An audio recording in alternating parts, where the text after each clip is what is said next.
दोस्तों, स्वागत है आपके अपने आध्यात्मिक कहानी के इस चैनल पर। दोस्तों, अगर आप इस चैनल पर पहली बार आए हुए हैं तो सब्सक्राइब जरूर कीजिए और नीचे साइड में दिए हुए घंटी के आइकॉन पर क्लिक कीजिए। रानी सत्यभामा के साथ श्री कृष्ण बैठे हुए थे। उनके साथ ही गरुड़ और सुदर्शन चक्र भी वहीं मौजूद थे। बात करते करते ही सत्यभामा श्री कृष्ण से पूछ बैठी, आपने त्रेतायुग में राम का अवतार लिया था, तब आपकी पत्नी सीता थी, क्या वो मुझसे ज्यादा सुंदर थीं? द्वारकाधीश को समझ आ गया था कि सत्यभामा को उनके रूप का अभिमान हो गया है। इसके बाद तुरंत ही गरुड़ भी श्री कृष्ण से पूछ बैठे कि क्या कोई है जो दुनिया में मुझसे तेज उड़ सकता है? सभी के सवालों को देखते हुए सुदर्शन चक्र भी पूछ बैठे, हे प्रभु, क्या मुझसे कोई ज्यादा शक्तिशाली है? मैंने आपको बड़े बड़े युद्धों में विजय दिलवाई है। सभी के सवालों के तीरों को देखकर श्री कृष्ण को समझ आ गया था कि उनके तीनों भक्तों को बहुत ज्यादा अहंकार हो गया है। इससे वो मन ही मन मुस्कुरा दिए। श्री कृष्ण ने इन सभी का अहंकार खत्म करने का सोचा। इस पर उन्होंने गरुड़ से कहा, हे गरुड़, तुम हनुमान के पास जाओ, उससे कहना कि भगवान राम और माता सीता उनका इंतजार कर रहे हैं। गरुड़ ने श्री कृष्ण की बात मानी और चले गए। फिर श्री कृष्ण ने सत्यभामा से कहा, हे देवी, आप सीता की तरह तैयार हो जाएं। वहीं द्वारकाधीश ने स्वयं राम का रूप धारण कर लिया। फिर श्री कृष्ण ने सुदर्शन चक्र को भी आज्ञा दी और कहा कि तुम महल के मुख्य द्वार पर पहरा दो, ध्यान रहे मेरी आज्ञा के कि बिना महल में कोई न आ पाए। सुदर्शन चक्र भी मुख्य द्वार पर तैनात हो गए। गरुड़ भी हनुमान के पास पहुंच गए और उनसे कहा कि हे वानर श्रेष्ठ, भगवान राम और माता सीता द्वारका में आपकी प्रतीक्षा कर रहे हैं, आप शीघ्र ही मेरे साथ चलें।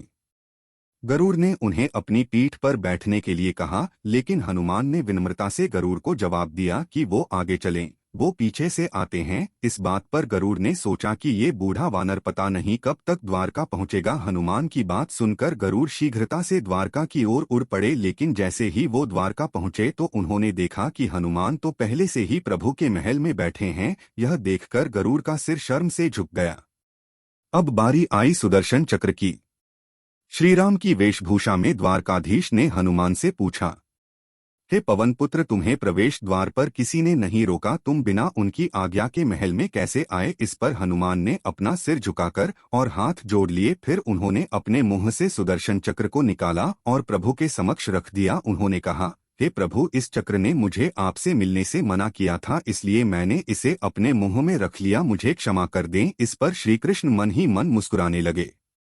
फिर हनुमान ने श्री राम के सामने हाथ जोड़े और उनसे पूछा कि प्रभु, आपने माता सीता के स्थान पर किस दासी को बैठा दिया है? आपने इन्हें इतना सम्मान क्यों दिया कि वो माता सीता के सिंहासन पर विराजित हैं? अपनी सुंदरता के अहंकार में डूबी हुई सत्यभामा का अहंकार पल भर में चूर हो गया। सिर्फ रानी सत्यभामा का ही नहीं बल्कि सुदर्शन चक्र व गरुड़ का भी घमंड टूट गया। उन सभी को श्री कृष्ण की लीला समझ आ गई। वे सभी भगवान के चरणों में झुक गए। फिर कुछ देर बाद सबके चले जाने के बाद सत्यभामा बोली, मुझे माफ करें, मुझे अपनी तुलना सीताजी से नहीं करनी चाहिए थी, परंतु ये बताएं, मैं आपको कैसी लगती हूँ? तब भगवान कृष्ण ने उनसे कहा, तुम मुझे नमक जैसी लगती हो। यह सुनकर सत्यभामा को कृष्ण जी के ऊपर गुस्सा आया और बोली, आपको इस संपूर्ण विश्व में मेरी तुलना करने के लिए और कोई पदार्थ नहीं मिला? श्री कृष्ण ने उस समय तो किसी तरह सत्यभामा जी को मना लिया और उनका गुस्सा शांत कर दिया। कुछ दिन पश्चात श्री कृष्ण ने अपने महल में एक भोज का आयोजन किया। 56 भोग की व्यवस्था हुई। तब भगवान कृष्ण ने सर्वप्रथम सत्यभामा से भोजन करने का आग्रह किया। सत्यभामा जी ने पहला कौर मुंह में डाला, मगर यह क्या, सब्जी में नमक ही नहीं था। कौर को मुंह से निकाल दिया।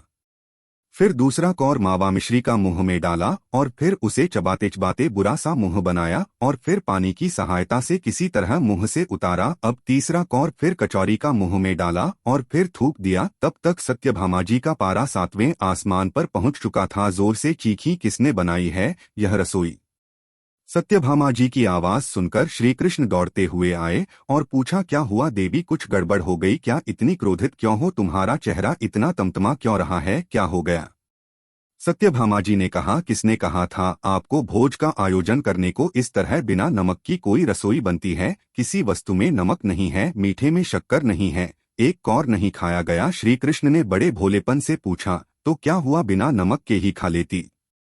सत्यभामा को फिर गुस्सा आया और बोली, लगता है दिमाग फिर गया है आपका। बिना शक्कर के मिठाई तो फिर भी खाई जा सकती है, मगर बिना नमक के कोई भी नमकीन वस्तु नहीं खाई जा सकती है। तब श्री कृष्ण ने कहा, तब फिर उस दिन क्यों गुस्सा हो गई थी जब मैंने तुम्हें यह कहा कि तुम मुझे नमक पर जितनी प्रिय हो। अब सत्यभामा जी को सारी बात समझ में आ गई कि यह सारा वाकया उन्हें समझाने के लिए किया गया था, और तब उन्हें समझ आया कि कृष्ण जी ने उनसे कितना प्रेम करते हैं। दोस्तों, अगर आप इस चैनल पर पहली बार आए हुए हैं, सब्सक्राइब जरूर कीजिए और साइड में दिए हुए घंटी के आइकॉन पर क्लिक कीजिए। धन्यवाद।